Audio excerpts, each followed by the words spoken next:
Iran యుద్ధం మరింత తీవ్రమవుతోంది. ఇరాన్ను 50,000 మంది అమెరికా సైనికులు చుట్టుముట్టారు. ఏ క్షణమైనా పెద్ద ఎత్తున అటాక్ చేసే అవకాశం ఉంది. భూతల దాడులు కూడా చేయనున్నారు యుఎస్ సైనికులు. గల్ఫ్ దేశాలతో పాటు ఇరాన్ సమీపంలో అటాక్ సిద్ధంగా ఉన్నారు యుఎస్ కమాండోలు. 2,500 మంది మెరైన్ కమాండోలు, 2,500 మంది నేవీ గార్డ్స్, అలాగే 82వ ఎయిర్బోర్న్ డివిజన్ చెందిన 2,000 మంది పారాట్రూపర్లు కూడా సిద్ధంగా ఉన్నారు. హర్ముజ్ జలసంధిని కమాండోలు చుట్టుముట్టారు. ఇక ఖర్గు ద్వీపాన్ని కూడా స్వాధీనం చేసుకునే దిశగా అడుగులు వేస్తున్నారు. గల్ఫ్ పర్షియా ప్రాంతంలో యుఎస్ కమాండోలు ప్రస్తుతం హర్ముజ్ జలసంధి వైపు కదులుతున్న దృశ్యాలు ప్రస్తుతం మనం చూడొచ్చు. అరేబియా సముద్రంలో అమెరికా దళాల కవాతుకు సంబంధించిన దృశ్యాలు ప్రస్తుతం మనం చూస్తూ ఉన్నాం. పెద్ద ఎత్తున ఆ ప్రాంతానికి అమెరికా సేనలు చేరుకుంటున్నట్టుగా తెలుస్తోంది. 2,500 మంది మెరైన్ కమాండోలతో పాటు మరో 2,500 మంది నేవీ గార్డ్స్, 2,000 మంది పారాట్రూపర్లు, అత్యంత కఠిన శిక్షణ పొందిన వీళ్ళంతా కూడా ప్రస్తుతం ఇరాన్ వైపు కదులుతున్నారు. మధ్యప్రాచ్యంలో ఇరాన్తో కొనసాగుతున్న ఉద్రిక్తతల నేపథ్యంలో అమెరికా తన సైనిక బలాన్ని ప్రమాదకర స్థాయికి పెంచింది.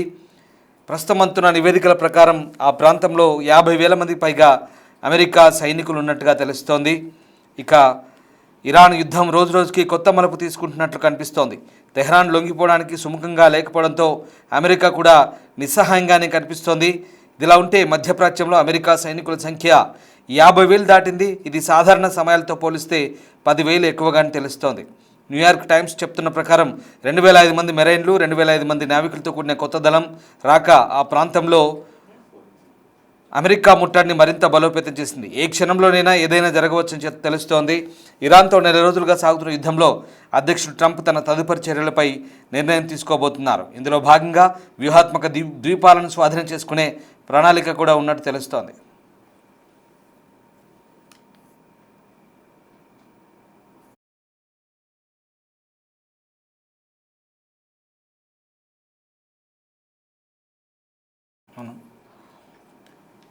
అమెరికా సైన్యానికి చెందిన 82వ ఎయిర్బోర్న్ డివిజన్ చెందిన 2,000 మంది పారాట్రూపర్లను కూడా ఇరాన్పై దాడి చేయగల సమీప ప్రాంతంలో మోహరించారు. ఈ వైమానిక సమీకరణ హర్ముజ్ జలసంధిని తెరవడానికి, ఇరాన్ దాడులను ప్రతిస్పందించడానికి ఉద్దేశించినట్టుగా తెలుస్తోంది.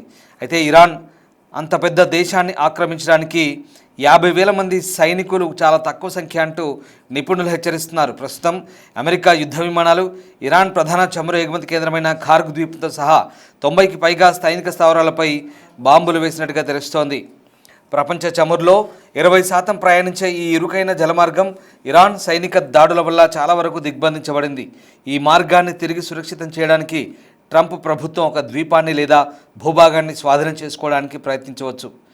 ఇక ప్రపంచ చమురు సరఫరాలను పునరుద్ధరించడానికి ఇలాంటి క్లిష్టమైన వ్యూహాత్మక కార్యకలాపాల కోసం 31వ మెరైన్ ఎక్స్పెడిషనరీ యూనిట్కు చెందిన సైనికులను కూడా సిద్ధంగా ఉంచారు.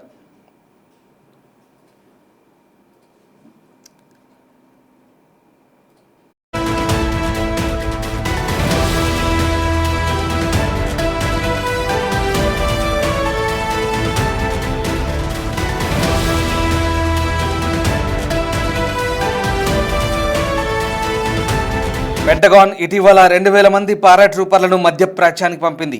వారి స్థావరాన్ని ప్రస్తుతం రహస్యంగా ఉంచారు. ఉత్తర పర్షియన్ గల్ఫ్లో ఇరాన్ యొక్క ప్రధాన చమురు ఎగుమతి కేంద్రమైన ఖార్గ్ ద్వీపాన్ని స్వాధీనం చేసుకోవడానికి ఈ దళాలను ఉపయోగించవచ్చని నిపుణులు భావిస్తున్నారు.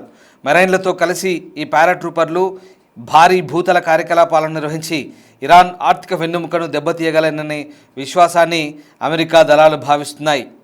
ఇటు పాకిస్తాన్, టర్కీ, ఈజిప్ట్ వంటి మధ్యవర్తుల ద్వారా రహస్య ప్రయత్నాలు జరిగినప్పటికీ వాషింగ్టన్, టెహ్రాన్ల మధ్య ప్రత్యక్ష చర్చలు జరగలేదు.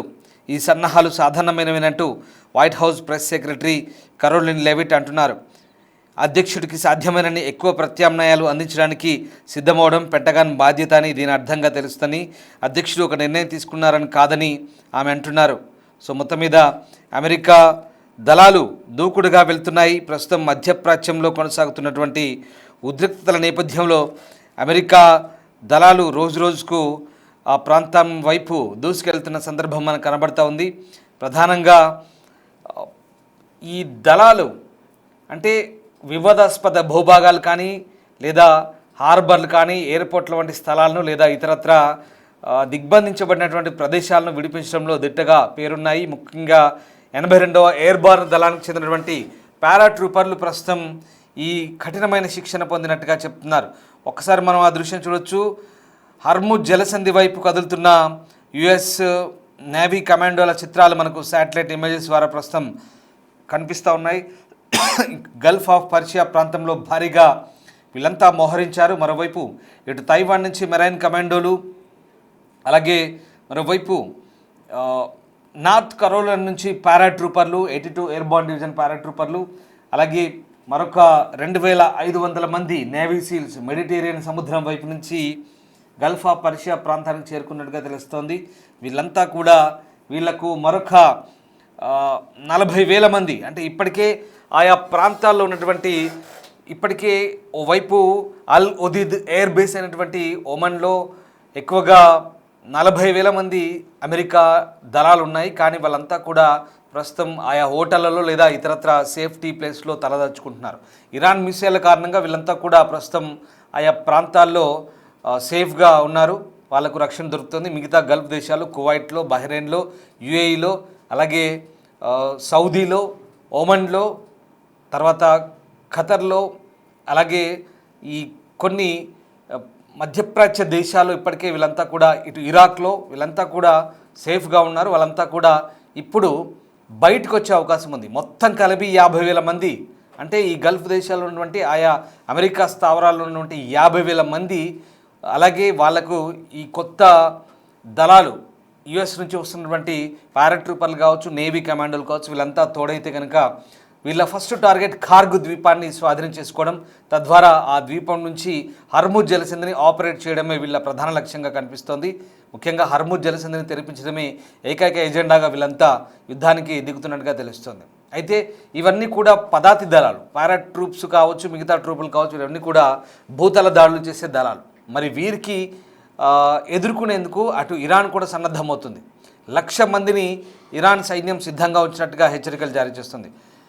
ఈ నేపథ్యంలో 12 ఏళ్ళు నిండిన వాళ్ళని కూడా తుపాకులు ఇచ్చి యుద్ధానికి వెళ్ళమంటూ ఇరాన్ సైన్యం ప్రస్తుతం వాళ్ళని ప్రోత్సహిస్తున్న పరిస్థితి కనబడుతోంది. దీంతో యుద్ధం ఎటువైపు దారితీస్తుందోనన్న, ఎంత తీవ్రంగా మారుతుందోనన్న అనుమానాలు కూడా బలపడుతున్నాయి. ఎందుకంటే ఓవైపు గల్ఫ్ దేశాలపై దాడి చేస్తూనే మరోవైపు అమెరికా సైన్యాన్ని ఎదుర్కొనేందుకు ఇరాన్ కూడా సన్నద్ధమవుతున్నట్టుగా హెచ్చరికలు పంపుతున్న వేళ మరి నిజంగా అమెరికా దళాలు, దానికి ఇజ్రాయెల్ బలగాలు తోడైతే కనుక ఏ రకంగా ఉంటుందనేది ప్రస్తుతం ఆందోళన రేకెత్తిస్తున్న అంశం. దీంతో యుద్ధం మరింత తీవ్రం అవ్వచ్చు. నిజంగా ఈ యుద్ధంలో ఒకవేళ ముఖాముఖి దాడులు చేసుకుంటే ఎంత ప్రాణ నష్టం ఉంటుందని కూడా ఊహించలేని పరిస్థితి కనబడుతోంది.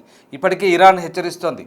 ఆయా దేశాల ప్రజలకు ఇరాన్ ఐఆర్జీసీ ఒకటి చెప్తుంది, మీ పిల్లల్ని అనవసరంగా బలిపోషణ చేయకండి, ఇటు పంపి వీళ్ళ మాటలు నమ్మి మీరు యుద్ధానికి పంపొద్దంటూ చెప్తుంది.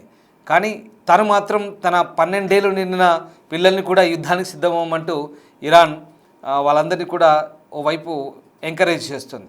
సో మొత్తం మీద అంటే ఇక్కడ అమెరికా దళాలు, ఇరాన్ దళాలు కనుక ముఖాముఖి తలపడితే ప్రాణ నష్టం ఏ రకంగా ఉంటుందనేది నిజంగా అంచనా వేయలేని పరిస్థితి. అది చాలా భయానకంగానే ఉండొచ్చు. ఆ రకమైనటువంటి దాడులకు మరికొద్ది గంటల్లోనే తెరదించే అవకాశం కనిపిస్తోంది.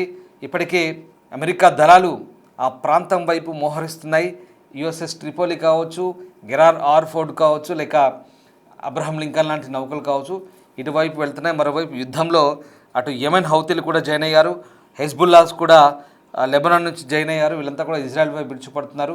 ఇటు హర్ముజ్ జలసంధితో పాటు బాబ్ అల్ మండేబ్ వంటి జలసంధిని కూడా హౌతీలు దిగ్బంధన చేసే అవకాశం ఉన్న నేపథ్యంలో ఇక అన్ని వైపులా ప్రస్తుతం అమెరికా దృష్టి సారించింది. ఇజ్రాయెల్ కూడా, ఈ 2 దేశాలు కూడా ప్రస్తుతం దృష్టి సారిస్తున్నాయి. ఇంత జరుగుతున్న నాటో దేశాలు కూడా అటు యుద్ధంలో పాలు పంచుకోమని అమెరికా కోరినప్పటికీ కూడా ఎక్కడా ఎలాంటి స్పందన లేకపోవడంతో నాటో దేశాలను అమెరికా అధ్యక్షుడు పిరికి పందాలుగా అభివర్ణిస్తూ వాళ్ళ సహాయం కోరుతున్నప్పటికీ వాళ్ళు రాకపోవడంతో వాళ్ళపై అసహనాన్ని పదే వ్యక్తం చేస్తున్నారు. సో మొత్తం మీద ప్రస్తుతం ఉన్న పరిస్థితిలో పశ్చిమాసియా యుద్ధం మరింత భీకరంగా మారే అవకాశాలు ఎక్కువగా కనిపిస్తున్నాయి.